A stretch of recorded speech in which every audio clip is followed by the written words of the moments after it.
Testing 1, 2, 3. 1, 2, 3. Wait. What? We forgot something. Oh. Wait, someone's doing the show for us today. Shoot. Yeah, we have to go get them. Oh, they're here. Okay, sorry, 1 sec.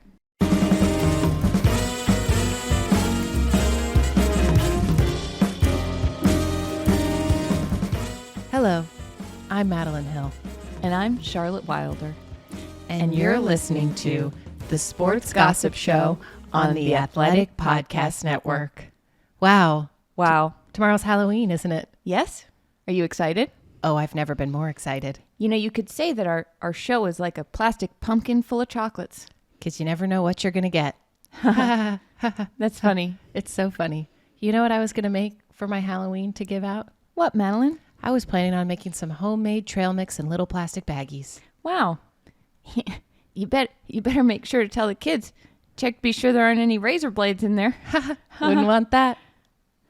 Happy Halloween! Happy Halloween! For those who don't know, that is the fabulous sketch on SNL Delicious Dish, which we get all the time. I would say that the most commented thing across all platforms for us are these girls purposely doing Delicious Dish? Yeah. And no, but also I think it's just baked into both of our DNA. Correct. On some level. Listen, it's the highest compliment. That's what I mean. For the record. So we were like, well, we might as well do it. Might as well commit. If you're listening to this and not watching, Madeline has on a brown short wig that makes her look like a football coach. It also doesn't cover all of my hair, so. Well, that's okay. You have a lot of hair. I have a lot of hair. And I am wearing an also short brown wig, but it's more of a bob to be like Molly Shannon. Madeline is Ana Gasteyer's character, and truly, I think those would the most starstruck I would be. Oh, for sure. To meet like older women from SNL cast past. Dream. Come on the pod. Molly, Anna. Come on the pod. Wait, do you pronounce it Anna? I feel like that's something I should know. Did we just blow our chances? We can start over. Oh no, I mean, we could keep this in.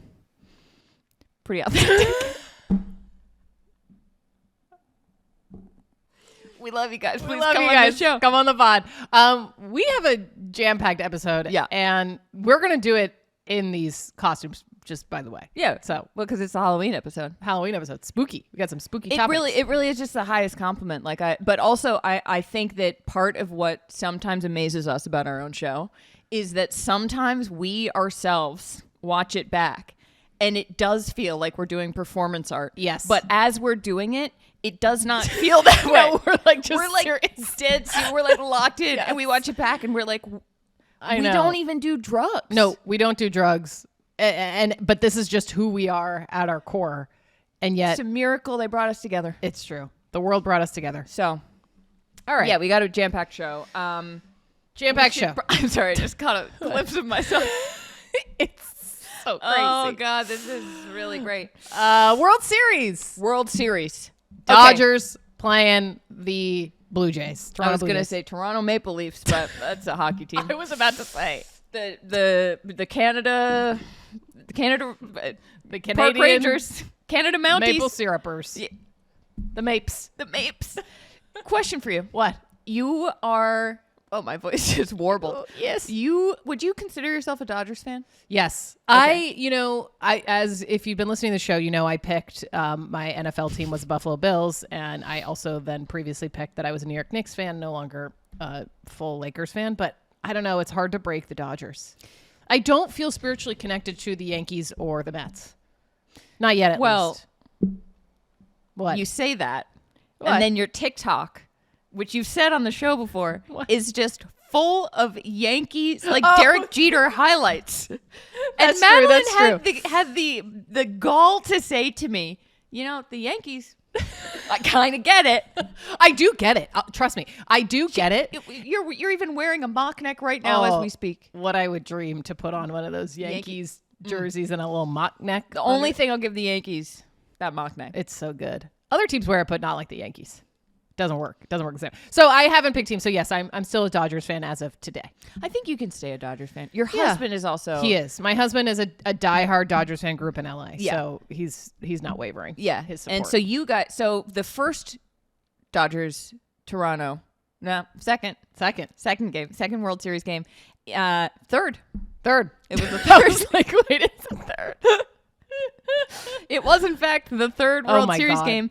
Took place in LA. Yes. It went to 18 innings. It was crazy. And the only other time that's happened in the World Series was when the Red Sox played the Dodgers. In 2018. And I stayed up until 3 a.m. I'm a Red Sox fan. It was a high, because the Red Sox won that game. Yeah. The Dodgers won this one. Yes. Did you stay up for the full thing? I stayed up until the 16th inning, and then I couldn't stay up any longer. My husband did stay up all night. He stayed for the whole game. But you know what the funniest stat is about that game? What? That Brad Paisley sang the national anthem at both of the longest World Series games. The game you're talking about, and then the game we just talked about. That is... What are, like, statistics? It's like so random, and you're like, what? Brad Paisley, what water are you drinking? What, like, voodoo? What Etsy witch did you hire? Truly. You know, the Mariners had an Etsy witch? Right. Yes. The Dodgers maybe have Brad Paisley, because the Dodgers and Brad Paisley are the two through lines there. Yes. Let's be honest. He's on payroll. Oh. They're like, they're never going to have him do it again. No. Teams are like, we're so tired. We're scared. They're also, scared. Something about it being Brad Paisley. I know. The country singer. Well, and he seems Did kind he of... sing the song Ticks? Where he's like, I'm going to check you for ticks. I have never heard of that song in my life, so I don't know. No.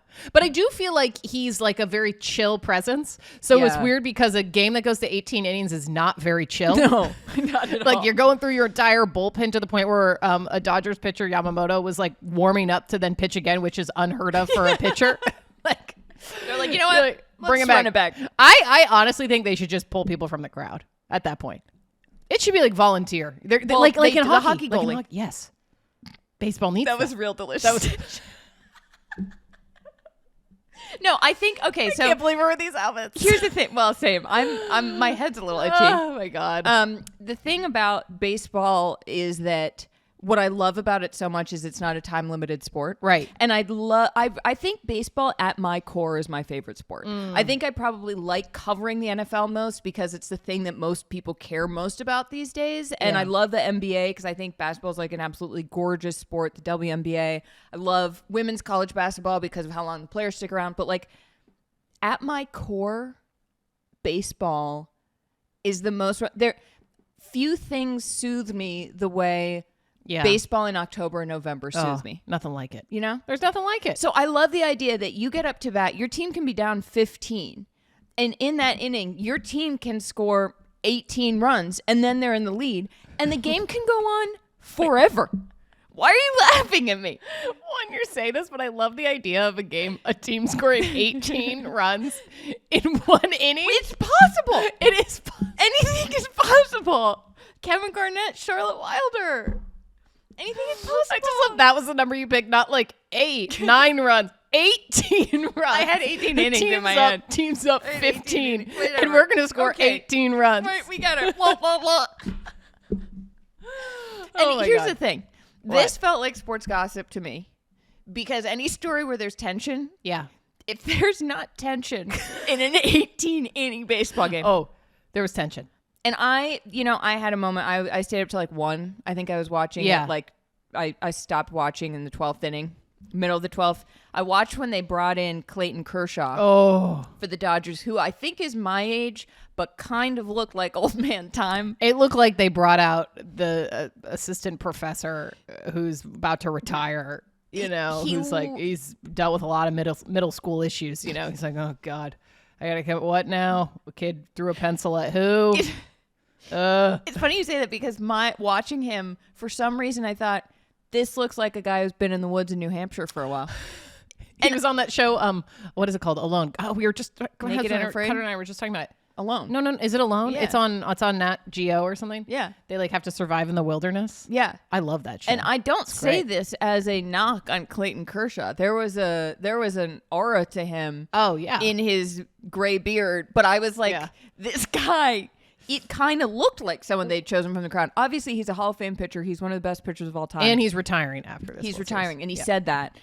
They bring him in. Bases freaking loaded, folks. Stressed. 2 outs. And they were like, you deal with it. And Dave Roberts, the manager of the Dodgers, had been planning to bring Kershaw in just as like a celebratory, right. playing the World Series, and they're like, actually, sir, pressure's on. It's like here are the nuclear codes.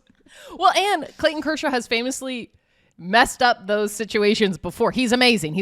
But poor Dave Roberts has put him in before, and I'm sure Clayton Kershaw like, again. He's like, this could be my last time on the mound. I give up a grand slam in a World Series game. One of my last World Series games. Actually, it's probably his last World Series game he'll pitch in. Most likely, we'll see. But that I just can't imagine. You know what that man did? What? He went up there. He got that third out.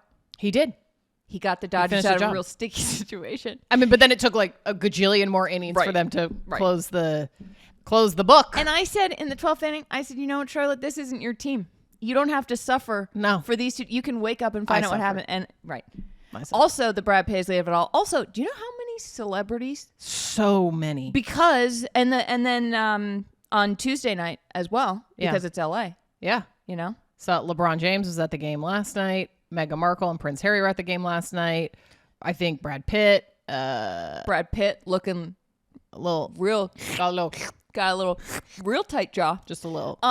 Sydney Sweeney with Christy Martin talk about sports, the boxer she portrays in the upcoming movie. Yep. Also, speaking of sports, is Sydney Sweeney dating Scooter Braun, the nemesis of Taylor Swift, engaged to tight end Travis Kelce? I like that. That was a lot of finger work. She is. Well, they were spotted at dinner. I don't know if they're officially dating. They met at Jeff Bezos' stupid wedding. Yeah, they may be dating. We don't know. Everything ties back to sports gossip is what I'm trying to say. Goes all the way to the top of sports gossip. Yeah. All right. We have a labor update from our pro-union show. The NFLPA, NFL Players Association, put out a statement in solidarity with the WNBPA. Is that WNBA Players Association, which has an acronym that trips me up every time. That's right. Because they are in the midst of their collective bargaining agreement negotiation with the league. And folks, Halloween's going to be scary for more than one reason. Yeah. It doesn't look like there's going to be a deal. However, they're going to keep negotiating. It's not going to go to a lockout immediately, it seems, where all work stops and like nobody can do anything. And, I just think there's a lot of misinformation floating out around there about the WNBA. Yeah.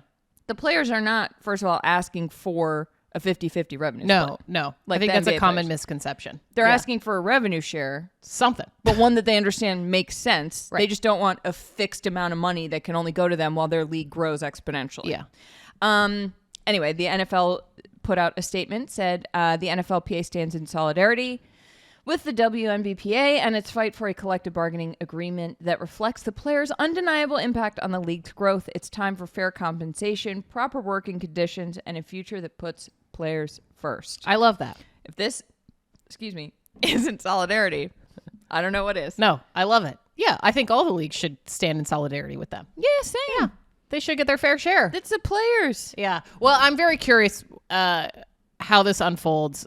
I don't feel like we're not headed to a lockout. I know. It's like there's a lot of like, well, maybe it might not happen. We're not there yet, but it feels like we're going there. I don't know how you don't get there. Yeah. And that to me feels like the only way to get what they want. You know what I mean? Yeah, I think so, because one side has to blink, and it feels like the league and the owners are still being pretty delusional about, it's like, well, we don't need, like, you guys can't go out and play basketball. Right. No. Like, the players can go out and play basketball. You guys can't. What are you going to do? Yeah, right, exactly. Like, at some point, it feels like they have to cave because they can't hit a three. No, they... Sorry, like... The associate marketing manager for the NBA or WNBA is not, like, going out there on the court for the aces or something. No, Matt Ishbia, owner of the Mercury, isn't going to go out and, like, defend Asia Wilson. Yeah, right. No, that's not going to happen. No. So it's only a matter of time, honestly, I think, until we get to a lockout for like them to actually get the demands that they want met. So I just, Ugh. Kathy, as we always say. Well, in a bit of a pivot, we have to talk about something. Yeah, that we have been tagged in, sent, seen a number of times I can't even count for months. For months. Oh, almost a year. Months. Whatever months. 8 months. 8 months. Yeah. But who's counting? Who's counting? And it has to do with the lovely subject on the show, Jordon Hudson and Bill Belichick. Yeah. So we get tagged a lot in clips and episodes that Pablo Torre, journalist of the show Pablo Torre Finds Out, also brought to you by the Athletic Podcast Network. He's also been very involved in the Jordon Hudson stuff. And I think if you've listened to our show or watched our show, you've probably noticed that we haven't really talked about a lot of the stuff that he has put out there about Bill and Jordon. No. We're tagged in it constantly. And Pablo has tagged us in it too. Yeah. On Twitter. Yes. What did he say? I think he tagged us twice. They put out a episode, and then we were at the main. Yes, Pablo put out an episode back in May that was going into extensive reporting that him and his team had done on Jordan and Bill. We got tagged in it a bunch. We then had released our Miss Maine episode, I think the next day maybe, or right around there, after we attended Jordon Hudson's beauty pageant up in Portland, Maine. And someone tweeted at him and said, really wish y'all Meadowlark still had Charlotte. He's with Meadowlark Media. Yes, because her coverage is rivaling yours. She beat y'all to the pageant, LOL. So someone tweeted that to him. He then quote tweeted it and said, releasing our episode before the Miss Maine pageant was a difficult editorial decision, but the episode that at Wilder Things and at Mad Hill published was totally delightful. And then in parentheses, and I selfishly hope that we can collaborate on something again one day. So that was back in May. Yeah, and let me set the scene a little bit. I know Pablo. We're friends. I went on his show several times when I worked at Meadowlark Media. And so none of this is this isn't, we're not coming for anyone. No. I will also say that we didn't beat Pablo to the pageant. No. He didn't beat us to any reporting. We didn't beat him to any reporting. Madeline Hill and Charlotte Wilder and Pablo Torre do not own the Jordon Hudson Bill Belichick story. No. But in that episode from the Miss Maine, before the Miss Maine pageant that Pablo put out, there were several things he reported. He said that she was banned, that Jordon was banned from the UNC facilities. And he said that he talked to 11 anonymous sources. And one of these anonymous sources, Pablo quoted saying, quote, she, Jordon, is the worst person I've ever met, and I've worked with multiple sociopaths. And part of the reason we didn't touch on his episode at the time was because we were like, well, I don't really want to get involved. This doesn't have anything to do with us. No. But we'll say now, since we've kind of been, because he tweeted at us again and we've been we'll get tagged multiple times. We'll get to that. But the fact that he used an anonymous source to give an opinion saying she's the worst person they've ever dealt with was not, we would not have done that. No. Because I'm if you have an anonymous source and you're protecting them and they're giving you information, if he had an anonymous source saying she did this, therefore I think she's the worst person in the world and the thing she did was horrible, I would be yes, grant that person anonymity. But to give someone anonymity to say this is the worst person I've ever met, it's how is that fair? Well, it's not fair, and it's also, at least in my opinion, and I think you would agree with me, it wasn't adding anything to the story that was helpful or concrete in a way that told you anything new about Bill Belichick's role at UNC. Because at the end of the day, the bulk of this coverage around Jordon started because Bill Belichick got this job at UNC, and people, as Pablo did report that she, there were sources who told him that she was banned from the facilities that involved UNC, that adding something like this to the mix was what is that? What is that saying? It's where's an anonymous source talking about Bill Belichick in that same way? There isn't one. Right. So we were just this feels a little icky. Yeah. It's listen, you can do what you want on your show, but at least to me, and I think to you, it just felt icky. Yeah. Felt icky. And he put out an episode too about the footage from the Ring camera. Yeah. That came out when Bill Belichick was shirtless on a Ring camera in November of 2023. And Pablo discovered that was an Airbnb that Bill and Jordon had rented. And he had the owners, their voices distorted on his show, saying how they had some questionable, they didn't know what the relationship was between Bill and Jordon. And they thought it was weird. And they parked in a spot they shouldn't have parked in. And how they sent that video from the Ring cam to their friends, and then it got leaked somehow. Right. And so what Pablo did clear up, which we'll give him credit for, is that Jordon didn't leak that. Right. But then Pablo went to the house, to the Airbnb, and that felt a little weird because, like, I think when we started talking about this story, we were talking about it. It was wild. It was like, whoa, here's this guy who's been so buttoned up his entire career, all of a sudden dating this young woman, and he's behaving in ways we've never seen him behave. But I think by spring, it was pretty clear to us that this was a story about like how this affects UNC, the players there, the power dynamics. If Jordon played a role in having a reality show not happen, Hard Knocks with NFL Films, then she's taking away opportunities from the NIL students. Like, we started really being like, okay, it feels a little gross to be talking about this 24-year-old as much as we are, because that's clearly why people are talking about her, because of the age gap. So, like, that's not actually what's interesting. Like, the power dynamics are what's interesting as it affects people at UNC, because otherwise it feels gross that we're still talking about this. Right. And we're not saying we didn't discuss the age gap. When we first started talking about the story, we did discuss that because we were fascinated by it. But at the same time, even very early on, we were fascinated by what is her role in the business of Bill Belichick here? This was like pre all of the UNC reporting coming out, talking about the Instagram. Is she running his Instagram? We obviously found out that she was. And so it's not to say we were like completely immune to discussion about the age gap. We're also we just want to clarify. Not saints here. No.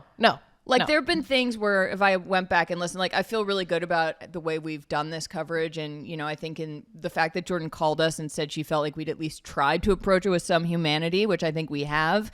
But I think that a lot of the things that people have tagged us in being like, why aren't you talking about this, is because we haven't felt that it's been that relevant. And also, I'm not saying that Pablo is not thinking about this with those dynamics in mind. He has said explicitly he has. Yeah.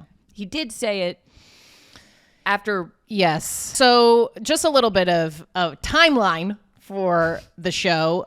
Charlotte, you wrote a Substack that the headline on April 30th was "The Bill Belichick and Jordon Hudson story is all about power," which detailed essentially what we've been saying this whole time, that this story is about the power dynamics at play, not necessarily about the age gap, right?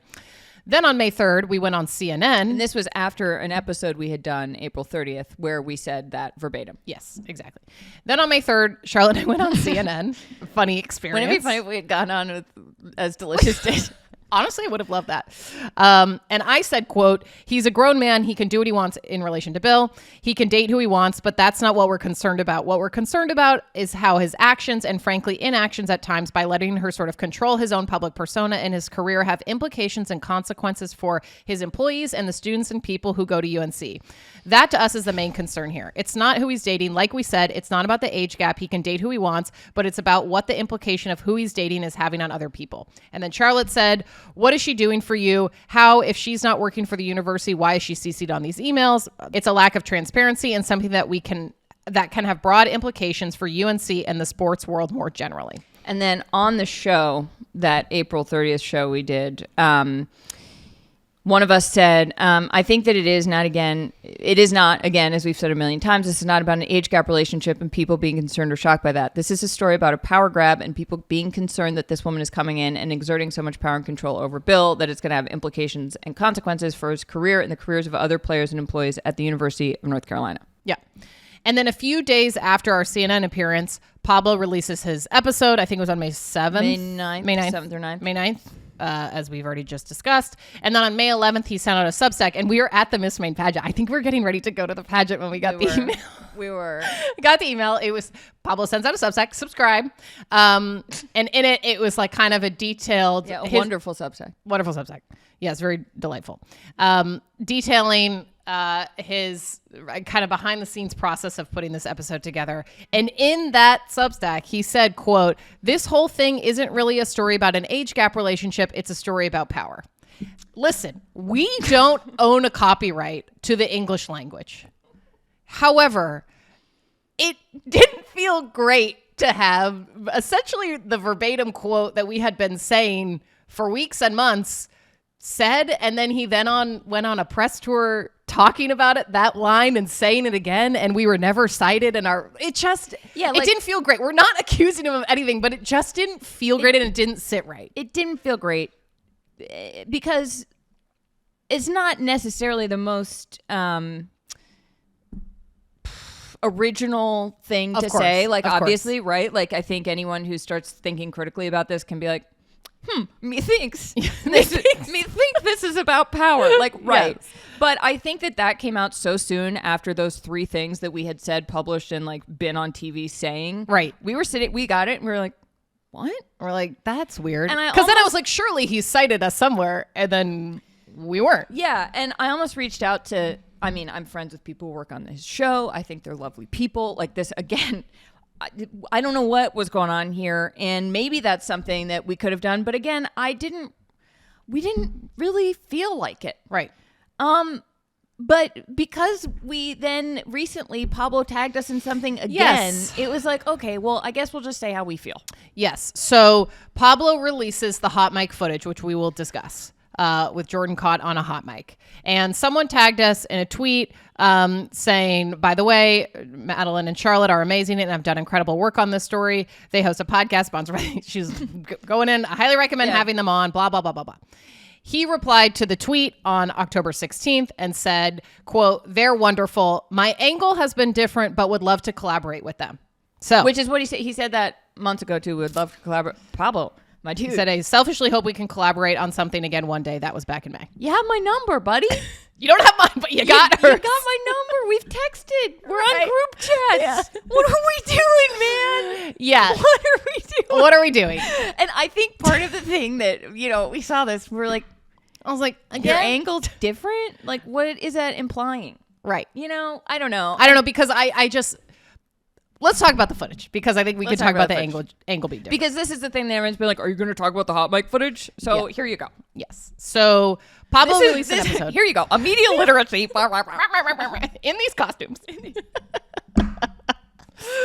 So Pablo released an episode a few weeks back. Sorry, I just realized. What the heck? You look like Mike Gundy. The guy who just got fired from Oklahoma State after 16 years. That's who it is. I'm sorry. That is me. I'm a fired coach. Oh my God. Okay. Okay. Oh, it's so good. Okay.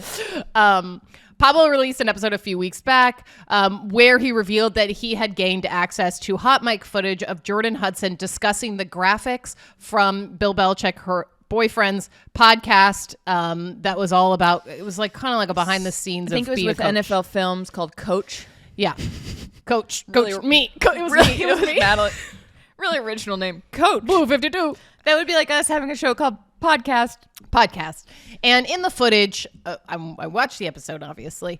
In the footage, Jordon is discussing the graphics, basically being like, the graphics aren't that great.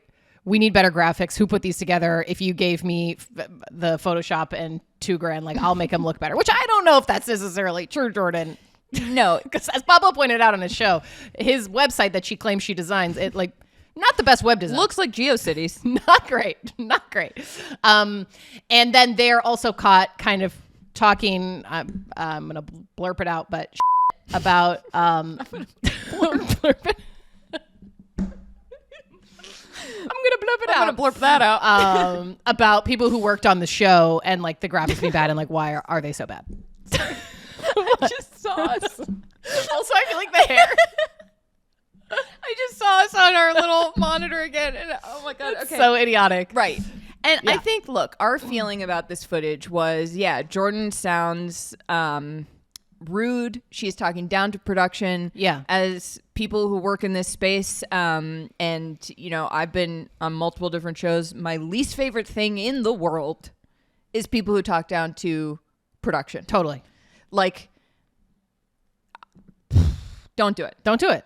Just be nice to people. Don't do it. Also, people who work behind the scenes are critical and just as important as people on camera, which is something that, like, if you think that Jordon hot mic is bad, I have been around a lot of guys who've said really horrible stuff to people behind the camera. Mm-hmm. And so I think that yes, it showed us that she can be sort of petulant and condescending, which is what we learned in talking to her. Yes. She was trying to explain contracts to us.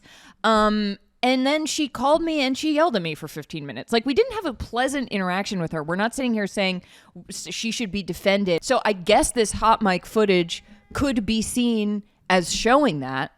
We did say that too on our episode about her. But my main issue with this is that this was footage from 2024. And this was footage that Pablo referred to having or knowing of earlier this year. If this had come out earlier this year when we were all wondering, like, oh my God, is Jordon Hudson, Bill Belichick's the highest paid employee of the state of North Carolina. Is she being brought in sort of like Elon Musk was brought in terms of like not through the right channels? Is she taking public money? Is she involving herself in this in a way that we don't know? Like, that I would have found, I think, more relevant at the time. But for this to come out now, Bill Belichick and the UNC trustees are the people who are to blame for the disaster at UNC. Yes. And Mike Lombardi, his GM. There are people with way more power than Jordon Hudson right now. It's become pretty clear to us from talking to her on the phone. She is not the mastermind. That I don't know what this footage is. And I don't think it shows that she's a mastermind. It doesn't. That's what I mean. To me, it shows. I'm like, if this was put out to show that, right? It doesn't show. It doesn't. It doesn't show it. And I think to me, what it also shows, Bill Belichick's sitting there in silence, which to me implies he's fine with it. Yeah, he's fine with it. To me, it's like, he's why are going on with it? Yes. To me, it's like, okay, why don't we ask questions about Bill Belichick's role in that footage? Because there was very little discussion about his role in that footage. It's like, oh, he's just sitting there deer in headlights. It's like, no, he's sitting there okay with that happening and on telling his her show. Like, these are bad graphics. Correct. Or like, and they were bad graphics. And they were bad. So to me, it's like, okay, she's chiming in, and yes, does she come across as a little controlling? And it is like, is her background in graphic design? I don't think so. Maybe it is. We don't know. Fine. But it's like, he's allowing her to do this. And so to make this entire thing about, oh, this is footage that is showing us how controlling she is. I was like, really? This is it? Like, when I saw the headline, I was like, oh, it must be really damning. Yeah. And then it was like her being like, I'm going to make some graphics in Canva, because Shaw saw she had Canva pulled up. Oh, did she? Yeah, she had Canva pulled up in one of the shots. I was like, oh, I mean, like, I didn't feel like I learned anything new. And I would say we learned more from the other reporting that came out than seeing her speak. Yeah. And I think too, to your point, like, if this was presented as like, this shows the power dynamic, which again is, what Pablo said, maybe a year ago, and maybe when he was just a retired coach who couldn't get a job in the NFL trying to do a like video podcast, I wouldn't have cared if that came out then. I would have been like, wow, okay, well, right. Bill Belichick and his girlfriend wouldn't really want to work with them. Okay. But like, that he was not employed at the University of North Carolina at that point. No, I don't think so. And the power dynamic seems so vastly different now. And I don't think you can blame Jordon. We said this on an episode a few weeks ago where it's like, no one's really blaming Jordon for anything anymore. Right. At UNC in terms of how bad the football program is, who lost again last weekend. And when they stop blaming the woman is when it's really the guy's fault. Right. It's like, really his Bill's fault. Really royally screwed this up. He's if to blame. People aren't even blaming her anymore. No. And also, look, we talked about her last episode about, are they engaged? Because that's gossip. Interesting. I don't know. Yeah. Also, like, if you're the wife of the highest paid employee of North Carolina, that starts to be more legally binding. I don't know. Than like the girlfriend, sure. You could try to stretch and be like, we were talking about power. We weren't. Yeah. We were just like, are they engaged? I don't know. Yeah. Which we're fine with. The thing that really bothers me about the footage and the tweet, Tweetgate, Pablo said his angle is different, right? He said his angle is different with doing this episode with the footage. If you had just sent me that footage, just without any context of where it was from, I would have just assumed it was TMZ. So I don't really understand, is what he's doing different in the sense that he thinks he's more TMZ in this episode? He does real reporting, but this subject matter feels very TMZ. He's going to the Airbnb. He having sent a reporter to Jordan's mom's, the reported sex shop she worked at. Right. Which he reported about. Yeah, he has 11 anonymous sources talking about her character, and then we get this footage, and he's saying he's different. What does that imply that we are?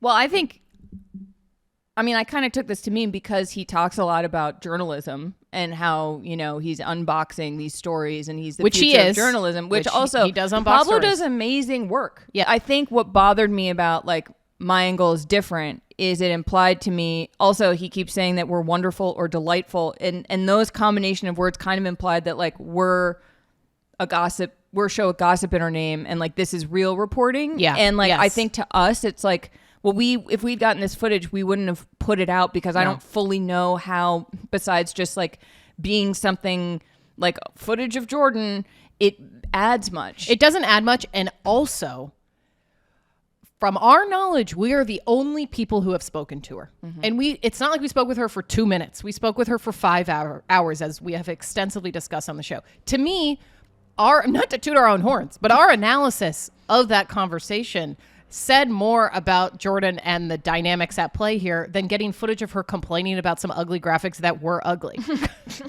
Like they were ugly. To me, I was like, this isn't salacious. Like, what are we doing here? Yeah. What is the end game for putting out that sort of footage? Yeah. And I think too, like Jordon said stuff to us that did not relate to, anything of the power dynamics at UNC, anything relevant to the sports world. She said stuff to us that if we had published would have gotten us a lot more frickin' clicks, everybody. Yes. It would have. She true. said some things like about her personal life that like if we had put out there, we would have gotten a lot. Our episodes would have a lot more views. Through the roof, baby. But we didn't. And I'm not saying it's because we're some like beacon of purity, but because we weren't sure if she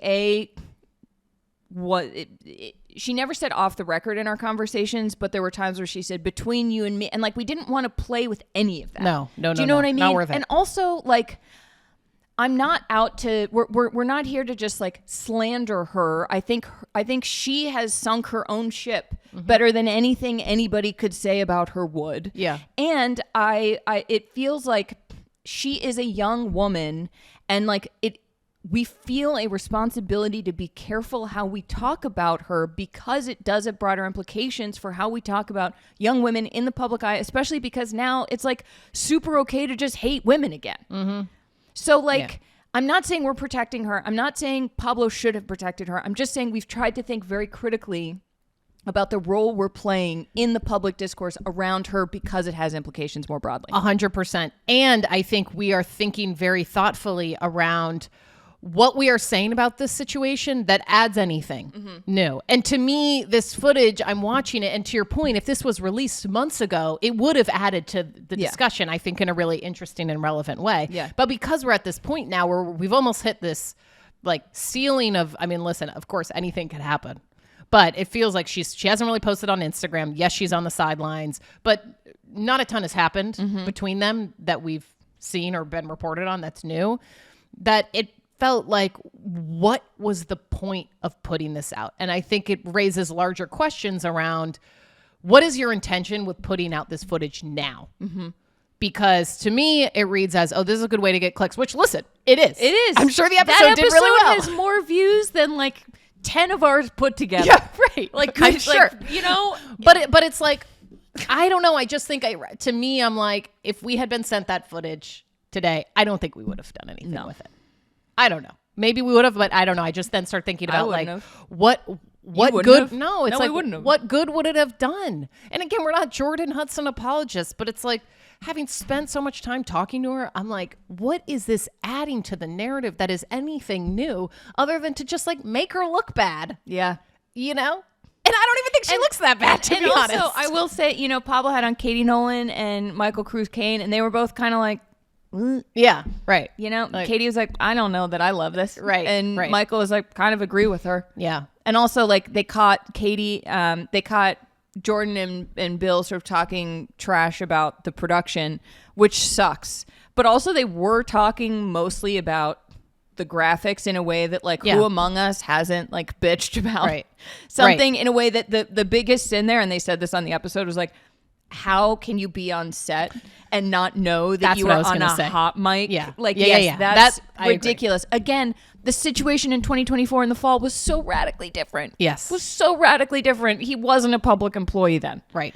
So it's like, I don't know. Maybe we've beaten this. Maybe this is a dead horse at this point. Yeah. Maybe the whole story is a dead horse, but Yeah, like, well, it's to me- not because he's still the freaking coach. I know. But to me, it does feel like the footage almost was like, listen, I'm sure we'll keep talking about it, but it does feel like you're like, oh, that feels like kind of it. It's like that. We're back to sharing hot mic footage from months ago that has no relevance to what's happening now. It's not like Jordon. Listen, if she started a graphic design consultancy business now, and it was like under the Bill Belichick, what is his media? Bill, he like made a media company that she's listed as a manager, like on the LLC. I can't remember the name of it. I'll remember it. Someone will remember in the comments. But it's not like she made a new business that was like an advertising agency business within his entity, and then Pablo put out the footage, and you're like, whoa, that's so weird. Like, this woman doesn't seem to have graphic design experiences, but talking about these graphics, and now she's launched this like advertising agency, under the Bill Belichick umbrella. Also, then I'd be like, okay, interesting. Maybe she has. Maybe she had. I mean, I would love that. Maybe she has. But that's what I'm saying. It's like it just felt so unbelievably random. And to then just. And then we got roped into it. And then we got roped into it again. And now we're talking about it. It's just like, so what are we doing? I don't know, man. I don't freaking know. I don't know. Yeah. It's so funny. Also, can we be honest for a sec? Please. We usually kind of don't involve ourselves in like media stuff. I don't think we have. No, we haven't, because I've been like, I've done this earlier in my career. I would get involved in a lot of media beef. Like, been there, done that. And honestly, it was great because I got a lot of followers on Twitter. Now I don't look at Twitter ever. Maybe this episode will do this. really I well. bet it will. I hope so. And you know what? I kind of sure we're doing it. It's a test case because we saw Pablo and Bill Simmons. They got into a little media beef, and then they had to sit down where it was sort of toothless. Yeah. No offense, you guys, but you really buried the hatchet real quick. And we thought, well, that looks Throw like our hat in the ring. You know how many men in sports media are constantly getting into it with each other, and we were like, what about us? You know what? Let's join the party. Let's give it a shot. You know what? My dream is the outcome of this. I'm worried about what you're going to say. I think we should have a red table talk discussion. Me, you, Pablo, and Bill Simmons talking about the subject. And we'll wear this outfit. Yeah, we'll come as Delicious Dish. We'll come. We'll do the episode in full character. I just got hot. I just got sweaty and hot thinking about it. I don't even know if that show still exists. With but Jada Pinkett Smith? I think, or like a Hollywood Reporter roundtable. Oh. Put me in, coach. Put me in, Mike Gundy. Yeah, why not? Why not play like a boy?